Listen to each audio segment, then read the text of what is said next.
Excellent. It looks like we're on YouTube and Facebook. Going to give it a second before we kick off.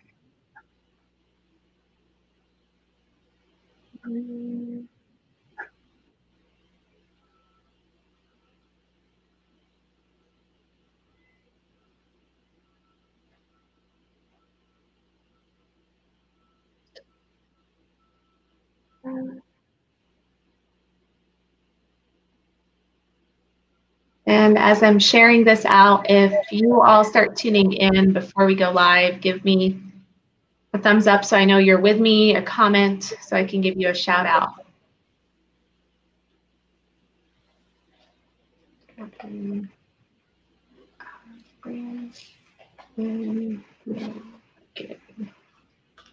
See a couple of people that are on. So perfect. I think we're going to go ahead and get started. I see Parker Brown on here with me. I know there's a handful of others. So whoever's on here, make sure that you comment and let me know you're on here. Otherwise, I won't know who's watching with us. But I will go ahead and get started. Most of you already know I am Juliet Abdel, President and CEO of the Westminster Chamber of Commerce. And I generally bring you on a daily basis these live broadcasts to make you more aware of what's going on in the community, things related to COVID, or just educational information you can take and tangibly apply back to your business. These are 30-minute increments.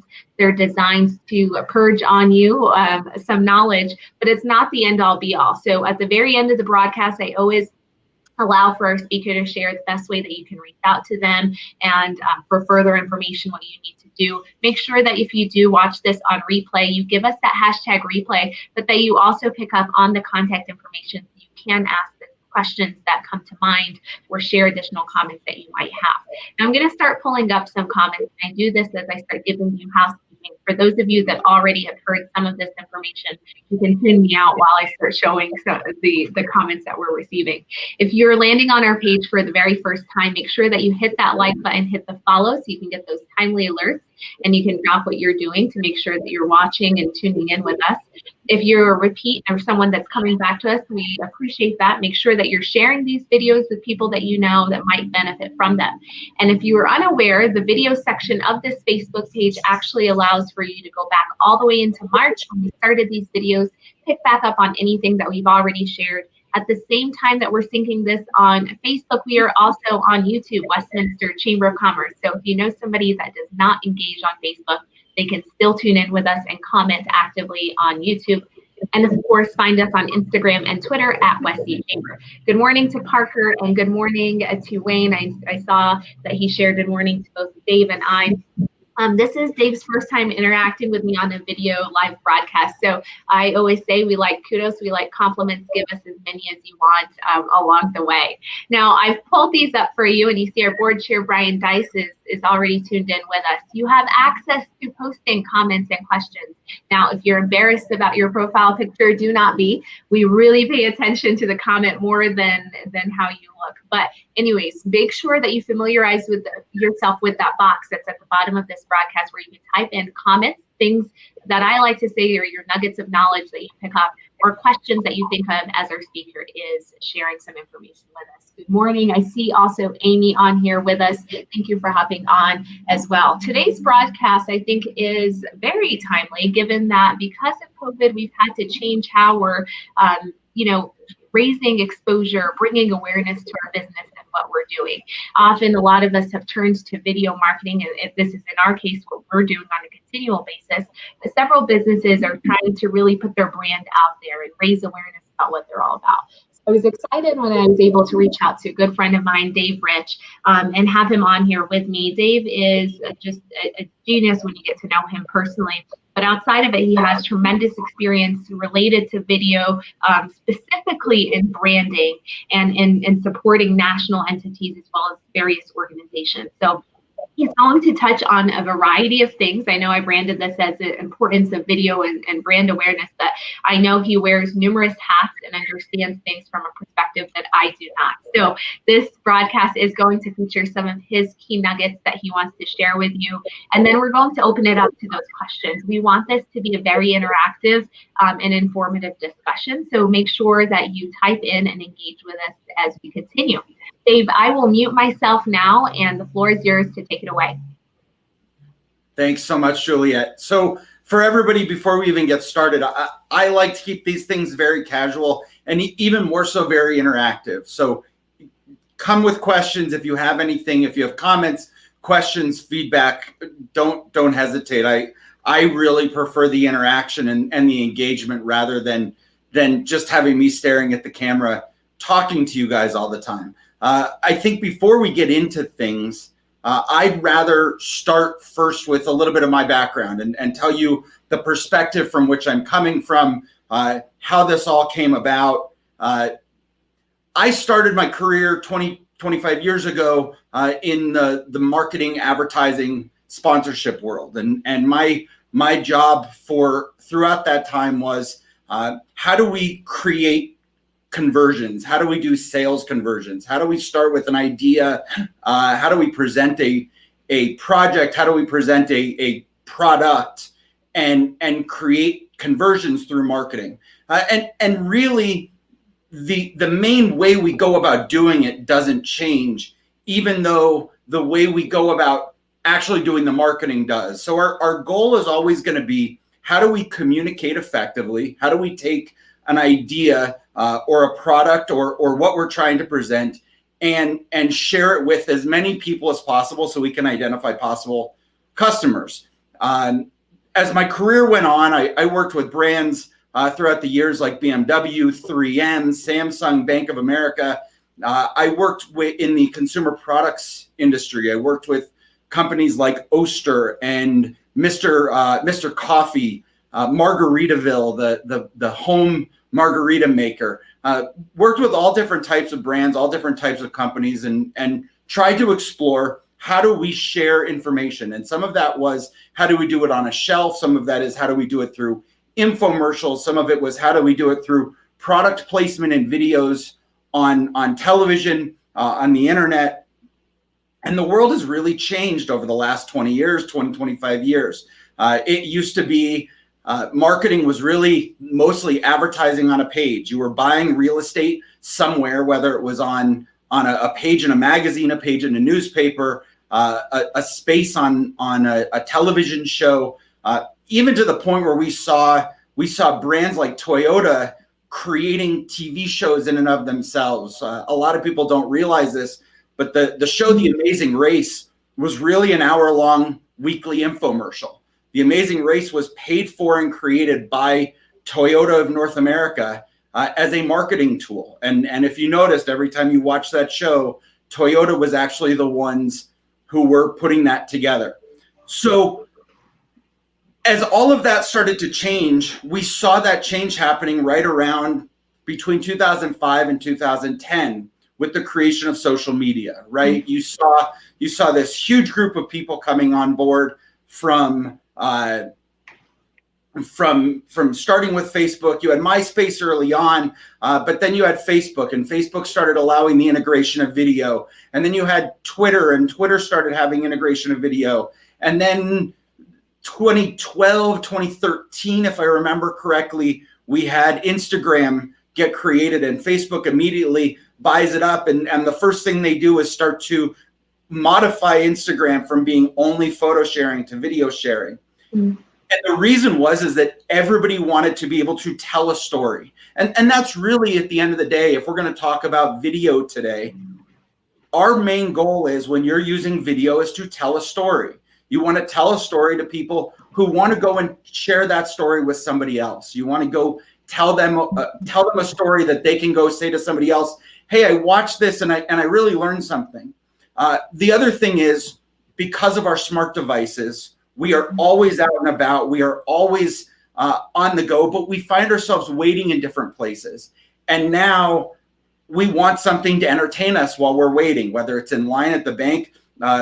During COVID, I know a lot of these banks, the lobbies have become closed. A number of branches have been closed. I keep hearing stories about people sitting in their car waiting for 30 or 40 minutes just to get through the line at the bank. And what do? We end up watching videos on our phone.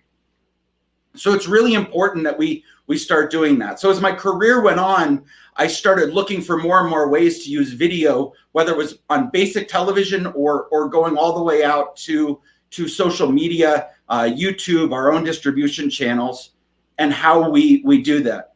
My last full-time role before I became a consultant on my own was as the head of digital strategy for a magazine and media company called Bonnier Corporation. Most of you probably don't know the name Bonnier, although Westminster Chamber, you probably have a few people who spent some time in Boulder, and Bonnier had a fairly significant presence in Boulder. When I was there, we owned 55 magazines and a major motion picture division. Bonnier's brands in the United States were things like Ski Magazine, Skiing Magazine here in Colorado, but we also own Popular Science, Field and Stream, Popular Mechanics, boating, yachting, Transworld, anything that was enthusiast-based. And that was really the perfect thing to translate to video as we did it. And what we noticed was, with the creation of reality television, with more and more people, things that were brands and shows that were almost like homemade videos, more and more people wanted to participate in the content creation process. So what we did and what we learned was, we have all of these people wanting to send us content, but we had a brand that we had to maintain. And so what I really want to emphasize to you guys today, and what you really need to make sure you think about whenever you're doing video, and the rest of this conversation should be directed towards, is what is your brand? And if people are creating content for you, or if you're creating content for yourself, are you sticking to that brand?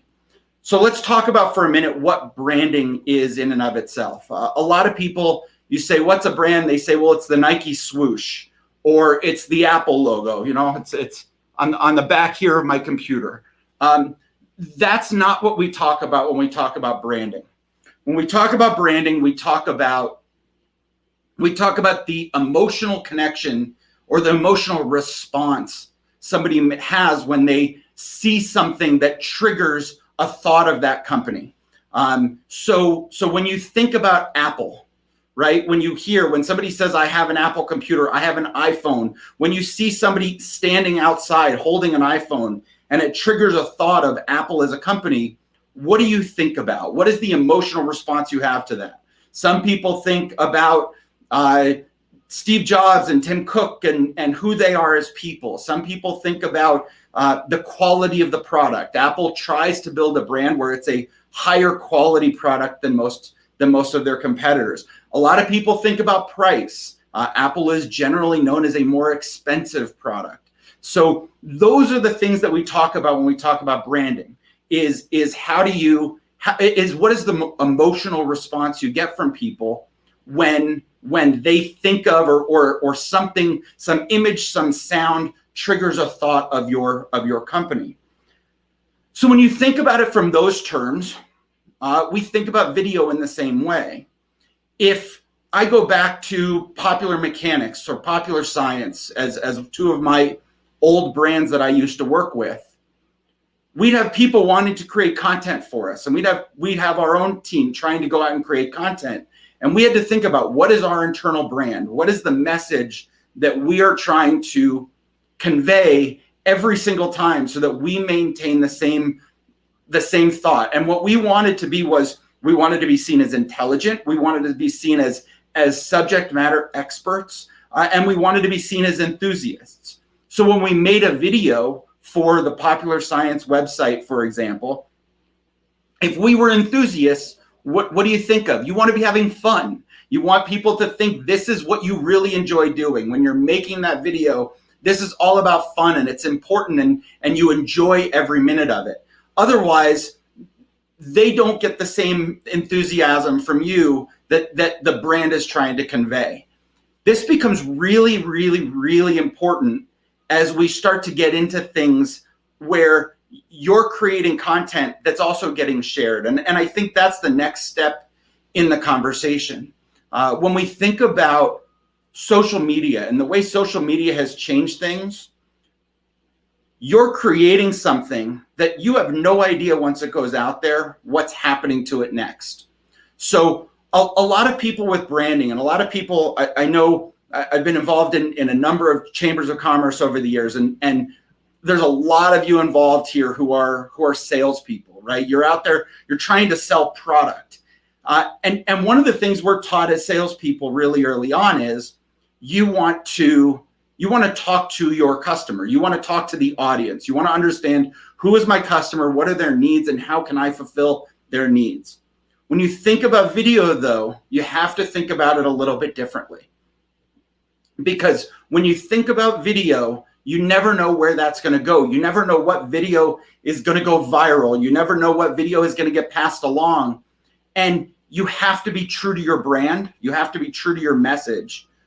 Or else you might talk to one person specifically correctly in that circumstance through your video, through your communication. You might do a one-on-one Zoom with somebody and you might sell them specifically. But then if you go post that Zoom video online or any other kind of video, whatever platform you're using, you go post it online, there might be a dozen other customers who are looking for something else. So figure out what your brand is, figure out what that emotional connection is, and make sure that when you're doing marketing videos, when you're sharing things through video publicly, you're doing it in the same way, because you want people talking about your brand in the same way every time and maintain that consistency. And when you need to talk to a customer directly about how they're doing, how they can use your product, how they can use your service, at that point, that's a really good opportunity to get specific to their business. But when you do things that you're just sharing online from a marketing perspective, you want to stay general enough and true to your brand that it's consistent every time. So that's a good kind of start to it. Now let's talk about COVID, I suppose. And I think talking about this from a what's going on in the world today, why use video? And I think the importance here of using video is we still want to know that we're interacting with humans, right? There's this whole idea out there that our manufacturing plants and our companies are all being run through AI, through machines, through robots. We hate making phone calls to companies and getting these recordings. I know, for example, I've called my cable company. I won't say a name, just out of I guess respect would be the best way to put it. But I called my cable company 3 times last week because my internet speeds have been too slow at my house, and working from home, that's now a problem. So I couldn't get a single person on the phone.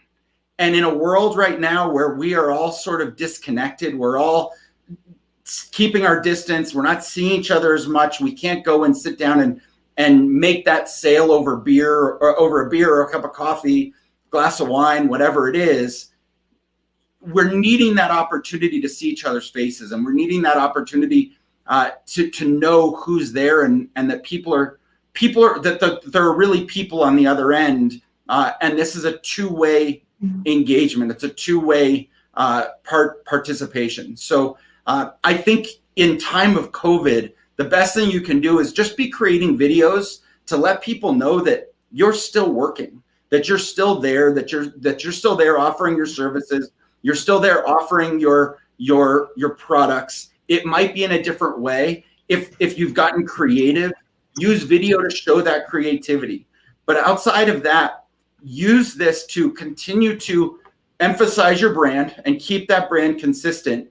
And then at the same time, make sure you're also just letting them know you're there and what you're doing, and giving them that insight to there's real human beings working for them on their behalf towards those goals.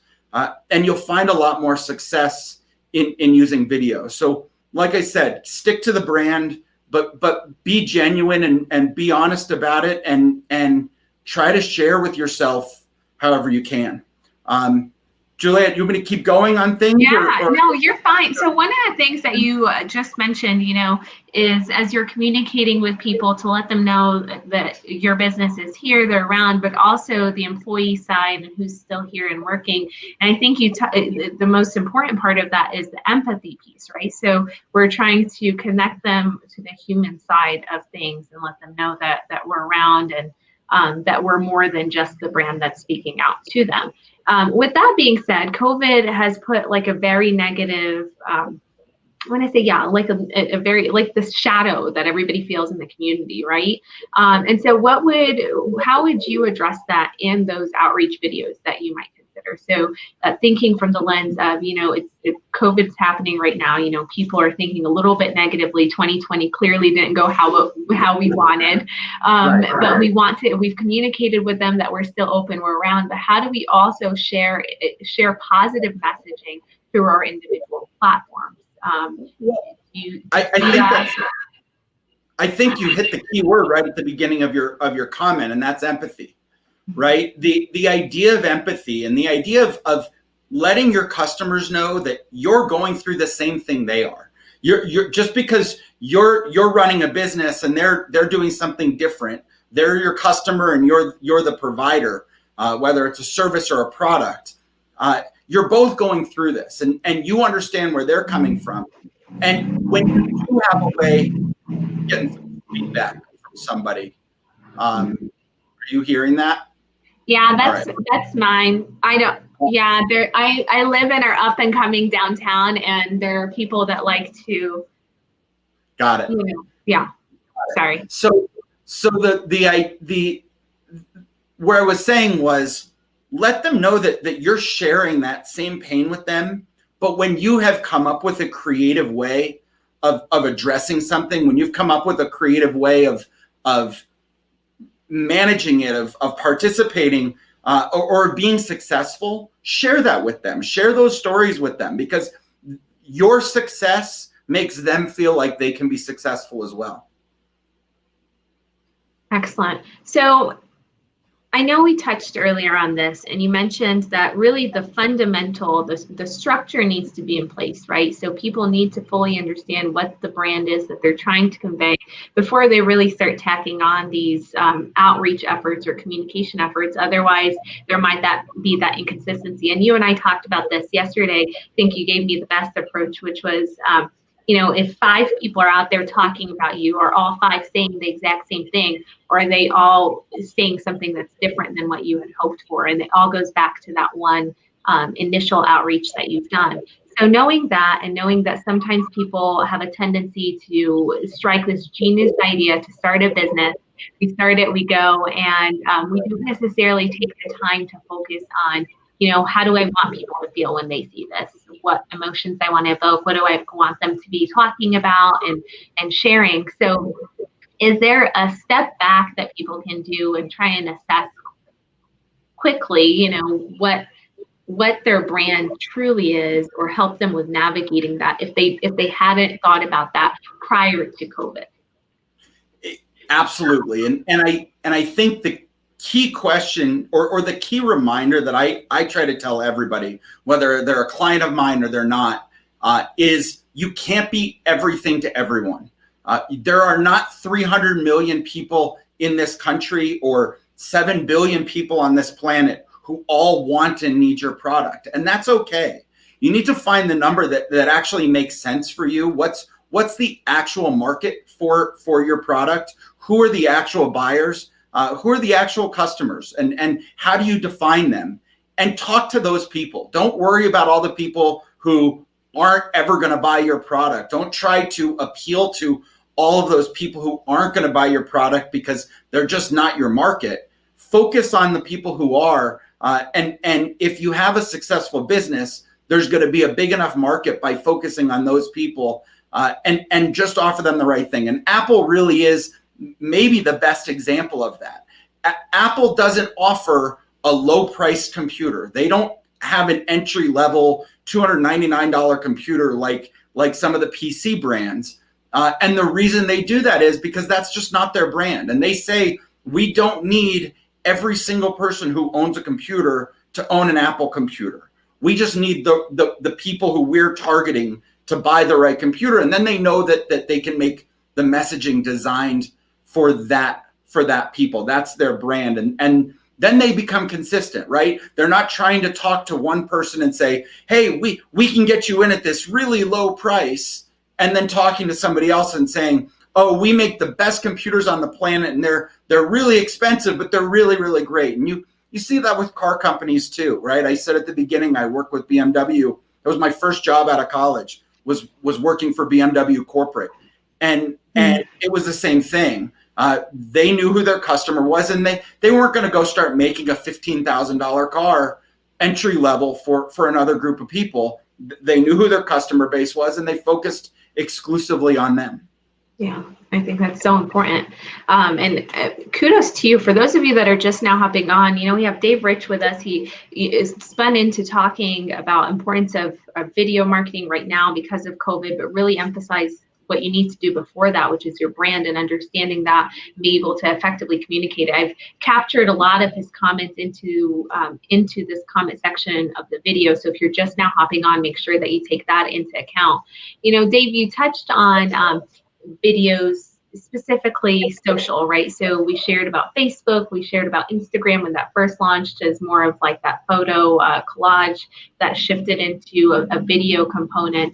I know a lot of people tend to read articles, and when we read articles, it points us in one direction. We need to read another one, here's another. And I think this is where this question stems from. Is there an actual number of minutes, like the ideal time that you should be on air in a video? Does that actually matter whenever you're communicating out with people? Is it more fictitious? Or if it does matter, what does that look like? It's a really good question. It's a really widely debated question. And a lot of people, you can ask 10 people and you're probably going to get 9 answers. And you might find 2 people out of 10 who agree.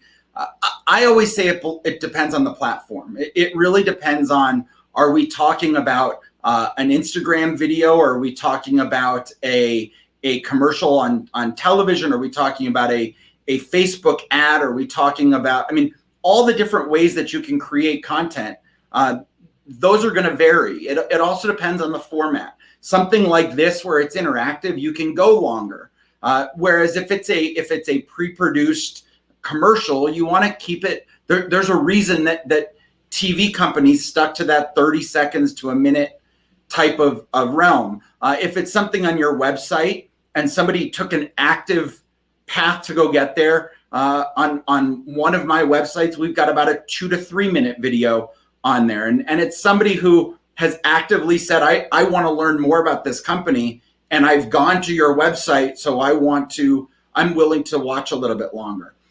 If it's something, but like I said, if it's in just a social feed, you want to aim on the shorter side, 30 seconds, maybe a minute.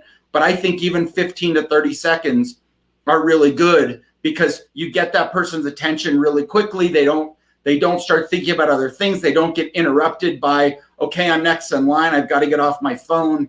And a lot of times we get flooded with those videos on social media. And when that happens, you end up losing people because they just don't want to spend long amounts of time. So rather than saying there's a really good length of time for all videos, I'd say there's good lengths of time for different platforms. And consider the platform, and consider when and how people are watching and why they've decided. And I think this is a question that one word, I'm just going to throw this out there, and it's not necessarily just about video, but every person in business should ask themselves why about everything they do. Why am I selling this product? Why do I own this company? Or why do I work for this company? What is my goal? Why am I doing this? And when you can answer that, you can start to solve some of the other problems. And always think about, why is somebody watching this and where are they watching it, as far as a platform, to really understand the best length and the best format. I think that's very well said. One of the conversations I was having just the other day was around, what are you investing into, and what do you hope to get out of it? Because sometimes we end up, going one route with an expectation entirely different, and it's us not fully assessing what that looks like. So it makes sense. Different platforms have different audience. Who's your audience, and does it align with that? So I'm glad you touched on that. We are actually close to that 30-minute mark. I know you thought that you were like, oh, I'm just going to have a quick nugget. Yeah. Now, it goes by super fast. So I did take the time earlier on to have your name and also an email shared And I'll pull that up right now. Let me pull up the Facebook one. I know that was a YouTube. But so Dave Rich can be reached at david@brandtherepublic.com for information, or if you have questions about what he shared in this broadcast, what he personally takes on now. You know, he shared the number of brands that he's worked with over the years, from BMW to Margaritaville. Margaritaville was like the only one that stuck with me earlier on. So I'm glad you emphasized BMW. But he has a wealth of knowledge working. One of the most fun business launches I ever did. Right. We were actually part of the team that launched Margaritaville, and to get to work with Jimmy Buffett and the whole team that put that together, it was pretty cool. I bet it was an eye-opening experience. So yes, if you have questions for Dave, like I said, he's worked with numerous national brands. He works now significantly here in Colorado, and with a variety of people. So don't think that it's just business, it's organizations, it's entities that have a purpose. So I encourage you to reach out to him directly by email if you have any questions about anything that he's touched on, or if he didn't touch on something and you end up watching this video later on and didn't have a chance to comment during the live, please feel free to ping him. He will take up those questions and get back to you all. We're at our 30-minute mark, which basically means that I get to wrap it up. And thank you for everybody that dropped what they were doing to tune in. I know this was slightly out of my window that I generally host this, but every now and then I like to change it up. So that was no different today. I also want to thank Dave for taking the time to fit this in his schedule. I know he was busy working leading up to this, literally a couple minutes before this. So he stays busy, but he ensured that he had some time to give his expertise to our community and to everybody that tuned into this.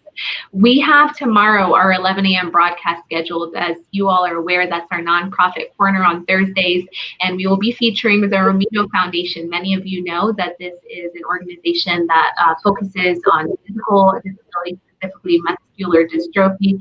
We'll have their executive director and Katie Smith with them as well. So be sure to hop on with us at 11 a.m. to see how you can help that nonprofit and learn more about them. Share the heck out of this video with everybody, because I guarantee you people are not taking into account all these steps that they need to before they even pick up that video or that camera and start clicking through. So I appreciate you guys. I appreciate you, Rich. Stay with me as we hop off. Thank you. Thanks, guys.